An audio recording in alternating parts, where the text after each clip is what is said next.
So this patient was intubated for about 3 weeks and was headed towards a tracheostomy when he had some adverse turn, and we wondered if his tube was obstructed and that was the reason for his respiratory failure, and if not he could be weaned.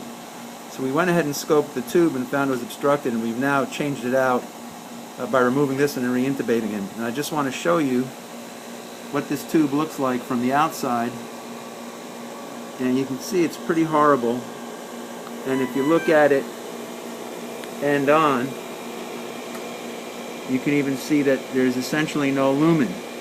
It just looks like mucus. And now my partner here is going to scope the tube, go through basically what we went through to do the bronchoscopy. I'm going to show you what it looks like as the scope goes through.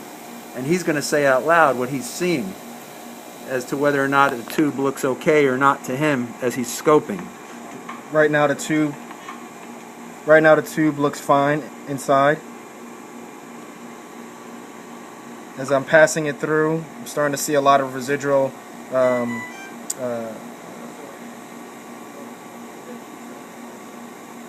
secretions and mucus. But still passing, still seeing a decent lumen, or are you getting in the way now? Getting in the way. It's starting to look a little bit smaller in caliber now. Increase in the amount of secretions. Definitely a change in the caliber of the lumen. Do you see a lumen now? Still see a lumen. Now I don't see a lumen anymore. Okay, but as you push through, which is what residents are likely to do, right? You're pushing and pushing. Just a whole bunch of secretions. And as he keeps pushing, there's nothing. I'm just going blind now.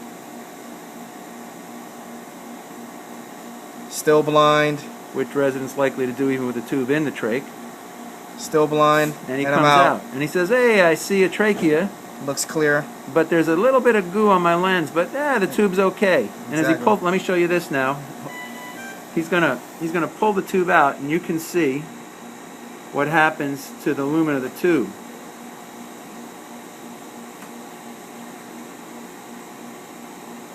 Basically, it leaves no lumen. As the bronch comes out, all the mucus that he displaced just falls back into place, and most likely this patient has just been breathing through the Murphy eye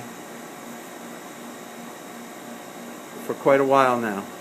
So always think about an obstructed tube.